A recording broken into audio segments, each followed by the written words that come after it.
Hello नमस्कार हिमाचल वासियों, क्या हाल है। स्वागत है आपका खबर एचपी पर। हिमाचल प्रदेश की सबसे बड़ी खबरें हम आपके लिए लेकर के आए हैं। हमेशा की तरह वीडियो को लाइक कर दीजिएगा और चैनल पर नए जुड़े हैं तो सब्सक्राइब कर दीजिएगा। आज के वीडियो का लाइक टारगेट है 150 लाइक का। उम्मीद करते हैं कि टारगेट पूरा कर दीजिएगा। तो चलिए पेश करते हैं आज की सबसे बड़ी खबरें। साथियों, एक बड़ी खबर निकल करके आ रही है कि कैबिनेट कल एक एजेंडा फाइनल करेंगे। CM Sukhu, old pension draft संघ स्कूल कॉलेजों पर फैसला संभव। जी मुख्यमंत्री सुखविंदर सिंह सुक्खू मंगलवार सुबह दिल्ली से शिमला लौट रहे हैं। वह करीब एक हफ्ते के ब्रेक के बाद राजधानी वापस लौट रहे हैं। वह शिमला पहुंचते ही सबसे पहले वह छोटा शिमला स्कूल के वार्षिक कार्यक्रम में शामिल होंगे, जहां वह खुद भी पढ़े हैं। इसके बाद मुख्यमंत्री सचिवालय आएंगे और रात तक सचिवालय में ही रहेंगे। इस दौरान लंबित फाइलों को निपटाने के साथ मुख्यमंत्री 1 मार्च को होने वाली कैबिनेट बैठक के एजेंडे पर बात करेंगे। वहीं आपको बता दें कि पिछली कैबिनेट में भी एक रोज पहले मुख्यमंत्री ने निर्देश दिए थे कि कौन सा एजेंडा कैबिनेट में लाया जाए। इस बैठक में केवल 2 ही मसले डिस्कस हो पाए थे। इसमें एक विधानसभा के बजट सत्र के शेड्यूल पर था और दूसरा एजेंडा मुख्यमंत्री सुखाश्रय स्कीम को लेकर का था। वहीं आपको बता दें कि इसलिए बहुत से मामले अभी लंबित है। एनपीएस कर्मचारियों को ओल्ड पेंशन के ड्राफ्ट के फाइनल होने का इंतजार है, क्योंकि इसके बाद ही मुख्यमंत्री के लिए धर्मशाला में आभार रैली हो पाएगी। वहीं और एक बड़ी खबर है कि बजट सत्र तक कर्मचारियों की छुट्टियां रद्द। शिक्षा विभाग ने जारी किए निर्देश। हिमाचल प्रदेश में 14वीं विधानसभा के दूसरा बजट सत्र 14 मार्च से 6 अप्रैल तक चलेगा। बजट सत्र के लिए शिक्षा विभाग में भी अपनी तैयारियां शुरू कर दी है। वहीं शिक्षा सचिव की ओर से सभी डायरेक्टर को निर्देश जारी किए गए हैं कि बजट सत्र के दौरान शिक्षा विभाग से जुड़ी विभिन्न प्रकार की जानकारियां समय से पहले शिक्षा विभाग को उपलब्ध करवाई जाए। इसके साथ ही शिक्षा विभाग में बजट सत्र के दौरान कर्मचारियों की छुट्टियों पर पूरी तरह से बैन रहेगा। साथियों, पेंशनर से एक बड़ी खबर निकल करके आ रही है। पेंशनर को नए वेतनमान का इंतजार। एचआरटीसी से रिटायर 2500 कर्मियों की नई हुई पे फिक्सेशन। जी हां, एचआरटीसी से वर्ष 2016 के बाद रिटायर हुए कर्मचारियों को भी नए वेतन आयोग का लाभ नहीं मिल पाया है। इन सेवानिवृत्त कर्मचारियों की अभी तक पे फिक्सेशन नहीं हो पाई है। ऐसे में यह सेवानिवृत्त कर्मचारी अभी तक नए वेतन मिलने के इंतजार है। करीब 2500 के करीब पेंशनर ऐसे हैं जो एचआरटीसी 2016 के बाद रिटायर हुए हैं। इन कर्मचारियों को नए वेतनमान का लाभ नहीं दिया गया है। वहीं एचआरटीसी में करीब 9000 पेंशनर हैं। इनमें से 6500 के करीब पेंशनर 2016 से पहले रिटायर हो चुके थे। इन पेंशनर को सरकार ने नए वेतन आयोग का लाभ प्रदान कर दिया है, लेकिन इसके बाद रिटायर हुए पेंशनर को नए वेतन आयोग का लाभ देना सरकार भूल गई है। जबकि एचआरटीसी की बीओडी बैठक में भी इन कर्मचारियों को नए वेतन आयोग का लाभ देने के लिए भी अनुमति मिल गई थी। वहीं और एक बड़ी खबर है कि अब 3 मई तक चुने ज्यादा पेंशन का विकल्प। अधिक जानने के लिए जाने ये खबर। अच्छा, कर्मचारी पेंशन स्कीम से ज्यादा पेंशन के लिए आवेदन करने की आखिरी तारीख को बढ़ा दिया गया है। पहले इसकी आखिरी तारीख 3 मार्च थी, जिसे अब बढ़ाकर 3 मई किया गया है। अभी कुछ लोग असमंजस में है कि यह विकल्प चुनना चाहिए या नहीं। कुछ को यह भी स्पष्ट नहीं है कि वे इसके पात्र है या नहीं। इसको समझने के लिए कुछ गणितीय कसरत करनी पड़ेगी। मान लीजिए कि रिटायर होते वक्त आपका कुल नौकरी 33 साल और आखिरी बेसिक सैलरी 50,000 रुपये रही। ऐसे में मौजूदा व्यवस्था के तहत पेंशन की गणना अधिकतम 15,000 रुपये की बेसिक सैलरी पर होगी। इस तरह आपको बता दें कि 33 साल + 2 बराबर 35 = 70 और 15,000 फार्मूले के हिसाब से आपको 7500 रुपये पेंशन मिलेगी। वही दूसरी बड़ी खबर है कि वीआईपी नंबरों की नीलामी वाले फैंसी पोर्टल सस्पेंड। फर्जीवाड़े के बाद परिवहन विभाग ने लिया फैसला।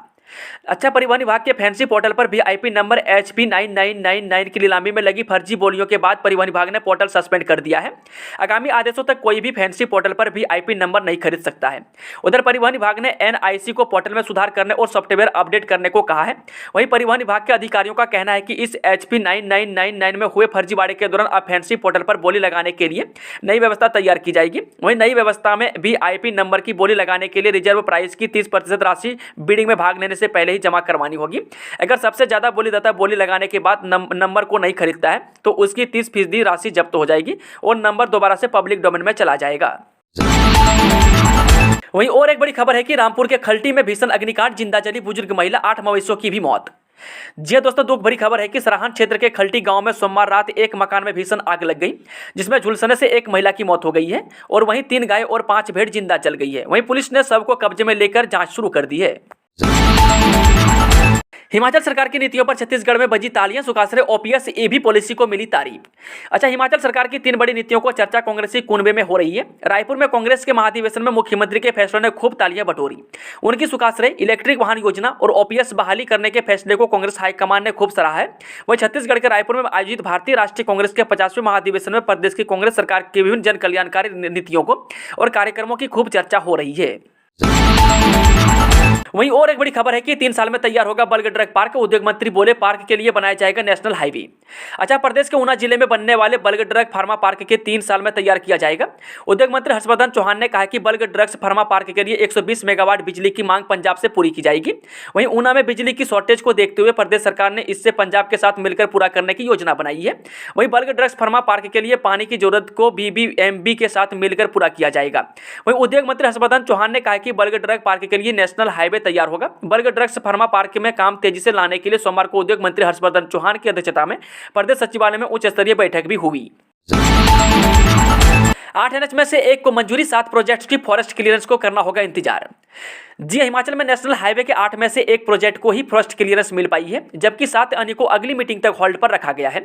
जिन परियोजनाओं को मंजूरी नहीं मिली है उन पर अब मार्च में चर्चा होगी, जबकि मंजूरी के बाद इकलौती परियोजना का काम अब शुरू हो जाएगा। वहीं कालका शिमला नेशनल हाईवे के आखिरी हिस्से कैथली घाट से ढली तक का निर्माण 2 भागों में होना है।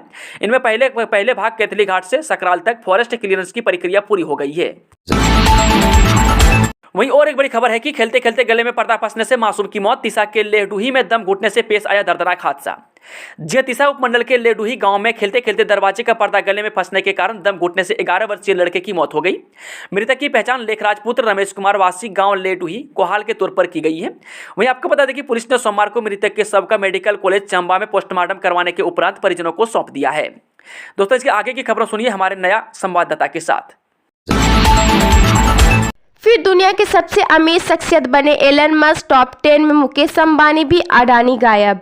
जी हाँ, दुनिया के सबसे अमीर शख्सियतों में बड़ा फेरबदल हुआ है। ट्विटर के मालिक एलन मस्क एक बार फिर दुनिया के सबसे अमीर शख्सियतों की लिस्ट में नंबर 1 पे पहुंच गए हैं। टेस्ला के CEO एलन मस्क के कुल नेटवर्थ $187 अरब हो गई है, जबकि फ्रांस के अरबपति बर्नार्ड अर्नॉट $185 अरब की संपत्ति के साथ दूसरे नंबर पे है। इससे पहले वह नंबर 1 अरबपतियों की लिस्ट में दूसरे नंबर पर शुमार थे। अवंतीपोरा मुठभेड़, सुरक्षा बलों ने मार गिराए 2 आतंकी, सेना का एक जवान भी हुआ शहीद।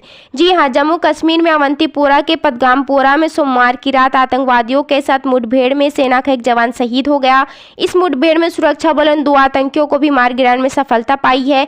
आधिकारिक प्रवक्ता ने मंगलवार को यह जानकारी दी। उन्होंने बताया कि इलाके में आतंकवादियों की मौजूदगी खुफिया सूचना के आधार पर सुरक्षा बलों ने पदगामपोरा में घेराबंदी और तलाशी अभियान छेड़ा था। सुरक्षा बल के जवान संदिग्ध स्थान पर पहुंचे, तभी वहां छुपे आतंकवादियों ने गोलीबारी शुरू कर दी।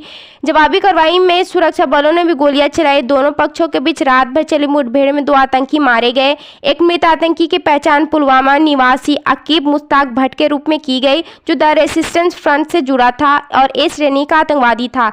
दूसरे मृत आतंकी की अभी पहचान नहीं की जा सकी है। शिमला शहर में यातायात जाम से राहत दिलाने के लिए 1 वे का ट्रायल सफल।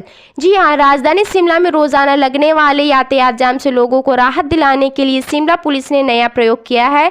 सप्ताह के पहले दिन यानी सोमवार को पुलिस ने बालूगंज से पुराने बस अड्डे के लिए वाया चौड़ा मैदान मार्ग को 1 वे किया। बड़सर में निजी एम्बुलेंस से चिट्टा बरामद, फार्मासिस्ट और चालक गिरफ्तार। जी हां, हरिमपुर जिला के बड़सर में कुछ वर्षों से निजी अस्पताल की एम्बुलेंस में चिट्टा सप्लाई का काम किया जा रहा था। इसी के तहत पुलिस ने गलू नामक स्थान पर निजी अस्पताल के एम्बुलेंस से 14 ग्राम चिट्टा बरामद करने के साथ साथ चालक व फार्मासिस्ट को गिरफ्तार कर लिया है। हिमाचल में एक बार फिर से आ सकती कड़ाके की ठंड, कई इलाकों में भारी बारिश और बर्फबारी का अनुमान। जी हां, हिमाचल प्रदेश के लोगों की मुश्किलें थमने का नाम नहीं ले रही। अभी ठंड यहां से गई नहीं थी कि एक बार फिर कड़ाके की ठंड पड़ने की संभावनाएं जताई जा रही है। मौसम विभाग ने सोमवार को राज्य में अगले 2 दिनों में भारी बारिश की संभावना जताई है। इतना ही नहीं, मौसम विभाग ने तो कुछ इलाकों में बर्फबारी तक की आशंका जताई है। हालांकि जनवरी और फरवरी माह में कम बारिश हुई थी, ऐसे में इस बारिश को अच्छा भी माना जा रहा है।